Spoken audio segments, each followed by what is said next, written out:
राधा कृष्ण दोस्तों, मुकेश अंबानी आज इंडिया और एशिया के फर्स्ट और वर्ल्ड के 9th रिचेस्ट बिजनेसमैन हैं। उनकी नेटवर्थ $83 बिलियन है और वहीं पर उनके भाई अनिल अंबानी की नेटवर्थ आज 0 है। पर ऐसा क्यों? एक भाई इतना अमीर और दूसरे के पास एक पैसा भी नहीं है। तो आइए फ्रेंड्स, आज अनिल अंबानी की स्टोरी जानते हैं। तो फ्रेंड्स, जब धीरू भाई अंबानी जिंदा थे तब दोनों भाई अनिल अंबानी और मुकेश अंबानी अपनी स्टडी कंप्लीट करके अपने पिता के साथ बिजनेस करने लगे। मुकेश अंबानी को न्यूज में आना या किसी से मिलना या पार्टीज करना पसंद नहीं था, इसलिए वो कंपनी के अंदर का बिजनेस देखते थे। वहीं पर अनिल अंबानी को पार्टीज, न्यूज का हिस्सा बनना, पॉलिटिशियन और एक्ट्रेस से मिलना पसंद था, इसलिए वो कंपनी के बाहर का काम देखते थे। अभी तक सब सही था, पर जब 6 जुलाई 2002 को धीरू भाई अंबानी की डेथ हुई, उसके बाद दोनों भाइयों में काम को लेकर झगड़े होने लगे। कुछ समय बाद ये झगड़े इतने बढ़ गए कि मुकेश और अनिल की मदर को बीच में आकर बिजनेस का बंटवारा करना पड़ा। बंटवारे में मुकेश अंबानी के पास सारे पुराने बिजनेस आए, जैसे Reliance industries, Reliance petroleum, Reliance infrastructure, और अनिल अंबानी के हिस्से में सारी नई और ग्रोइंग इंडस्ट्रीज आई, जैसे रिलायंस कम्युनिकेशन, रिलायंस कैपिटल और रिलायंस ब्रॉडकास्ट। दोनों भाइयों के बीच में एग्रीमेंट भी हुआ कि दोनों में से कोई भी 10 साल तक के एक दूसरे के बिजनेस में एंटर नहीं कर सकता। तो इस तरह दिसंबर 2005 में इनका बंटवारा कंप्लीट हो गया। बंटवारे के बाद आम जनता से लेकर मीडिया चैनल्स तक सब यही कह रहे थे कि अनिल अंबानी अब बहुत तेजी से ग्रो करेंगे, और उनकी ये बातें सच भी हुई। अनिल अंबानी का ये गोल्डन पीरियड था।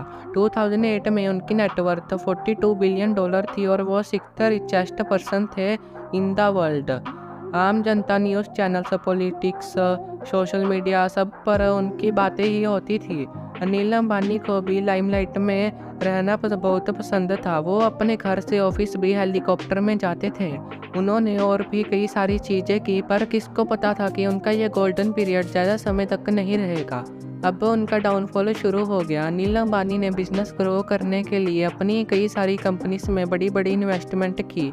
उनमें से एक कंपनी थी रिलायंस कम्युनिकेशन। अनिल अंबानी ने रिलायंस कम्युनिकेशन में $2 बिलियन की इन्वेस्टमेंट की। अपने समय में अनिल अंबानी 2006 से लेकर 2010 तक टेलीकॉम इंडस्ट्री में नंबर 1 रहे। पर ये जो टेक्नोलॉजी थी वो सिर्फ 2G और 3G को सपोर्ट करती थी, पर ये टेक्नोलॉजी से 4G नहीं रन करता था, इसलिए नई नई 4G कंपनीज आने लगी और इससे अनिल अंबानी की यह कंपनी लॉस में चली गई। अनिल अंबानी की यह कंपनी पूरी तरह से तब बर्बाद हुई जब मुकेश अंबानी जियो को लेकर आए। दोनों भाइयों में हुआ 10 साल वाला एग्रीमेंट पूरा हो गया था। जब जियो लॉन्च हुआ तब बड़ी बड़ी कंपनी जो प्रॉफिट में थी वो लॉस में चली गई और कई कंपनीज तो बंद ही हो गई।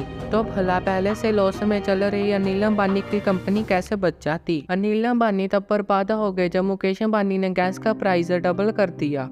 दोनों भाइयों में एक और एग्रीमेंट भी हुआ था जिसमें लिखा था कि मुकेश अंबानी अनिल अंबानी को सस्ते में गैस देंगे। जो गैस अनिल अंबानी को $2.34 में मिलती थी, मार्केट में प्राइस बढ़ने से के कारण मुकेश अंबानी ने गैस का प्राइस डबल $4.24 कर दिया। अनिल अंबानी इस मसले को कोर्ट में भी लेकर गए, पर वो ये केस हार गए। अब अनिल अंबानी की ज़्यादातर कंपनीज लॉस में चली गई थी। अनिल अंबानी ने कई सारे गलत फैसले भी लिए। जब उन्होंने देखा कि उनकी ज़्यादातर कंपनी से डूब रही हैं, तो उन्हें बचाने के लिए अनिल अंबानी ने बड़े बड़े लोन्स लिए। पर जब लोन्स से भी उनका बिजनेस रन न हुआ तो उनके ऊपर हजारों करोड़ों का कर्जा हो गया। एक समय में उनके ऊपर $7 बिलियन का कर्जा था।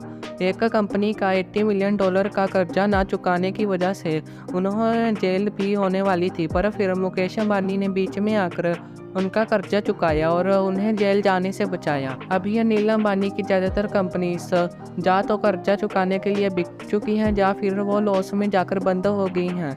अनिल अंबानी ने कोर्ट में खड़े होकर खुद कहा है कि अब मेरी नेटवर्थ 0 है। तो यहीं पर एंड होती है अनिल अंबानी की स्टोरी और अंबानी खानदान की सीरीज।